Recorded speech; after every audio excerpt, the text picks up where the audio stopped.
പെരിന്തൽമണ്ണ തെരഞ്ഞെടുപ്പ് കേസിന്റെ വിധി എന്താകും എന്നുള്ളത് കാത്തിരുന്ന ദിനം കൂടിയായിരുന്നു ഇന്ന്. മുസ്ലിം ലീഗ് എംഎൽഎ നജീബ് കാന്തപുരത്തിന് ആശ്വാസം. നജീബ് കാന്തപുരത്തിന്റെ വിജയം റദ്ദാക്കണമെന്നാവശ്യപ്പെട്ട് LDF സ്ഥാനാർത്ഥി KP മുഹമ്മദ് മുസ്തഫ നൽകിയ ഹർജി ഹൈക്കോടതി തള്ളി.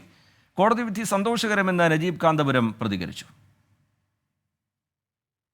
പെരിന്തൽമണ്ണയിൽ നജീബ് കാന്തപുരം വിജയിച്ചത് 38 വോട്ടുകൾക്കാണ്.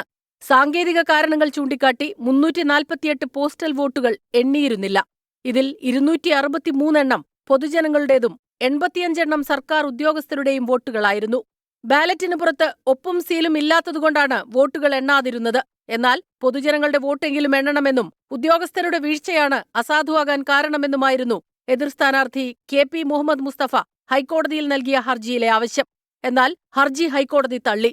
റിട്ടേണിംഗ് ഓഫീസറുടെ അധികാരത്തിൽ കോടതി ഇടപെട്ടില്ല. കോടതി വിധി സന്തോഷം നൽകുന്നുവെന്ന് നജീബ് കാന്തപുരം MLA. കേസിന്റെ ഓരോ ഘട്ടത്തിലും ആത്മവിശ്വാസം ഒട്ടും ചോരാതെയാണ് ഞാൻ നിന്നിട്ടുള്ളത്. കാരണം സത്യമുണ്ട് എന്ന ഉറപ്പ് എനിക്കുണ്ടായിരുന്നു. ജനങ്ങളുടെ പിന്തുണ എനിക്ക് ലഭ്യമായിട്ടുണ്ട് എന്ന ഉറച്ച വിശ്വാസം ഉണ്ടായിരുന്നു. അവരുടെ പ്രാർത്ഥനയുടെ ഏറ്റവും വലിയ ഫലമായിട്ട് ഞാൻ ഈ തെരഞ്ഞെടുപ്പ് വിജയത്തെ കാണുകയാണ്, വിധിയെ കാണുകയാണ്. കോടതി വിധി ദൗർഭാഗ്യകരമെന്ന് CPIM മലപ്പുറം ജില്ലാ സെക്രട്ടറി EN മോഹൻദാസ് പറഞ്ഞു. ആർക്കാണ് വോട്ട് ചെയ്തത് എന്നുള്ളത് ആ ബാലറ്റ് പൊട്ടിക്കുമ്പോഴേ അറിയുള്ളൂ.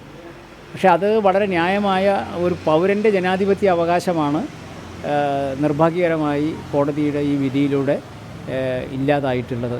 പെരിന്തൽമണ്ണ തെരഞ്ഞെടുപ്പ് കേസിൽ ഹൈക്കോടതി വിധി ആഹ്ലാദകരമെന്ന് പ്രതിപക്ഷ നേതാവ് VD സതീശൻ പ്രതികരിച്ചു. സത്യം വിജയിച്ചെന്ന് മുസ്ലിം ലീഗ് സംസ്ഥാന പ്രസിഡന്റ് സാദിഖ് അലി ശിഹാബ് തങ്ങൾ പറഞ്ഞു. 24 മലപ്പുറം.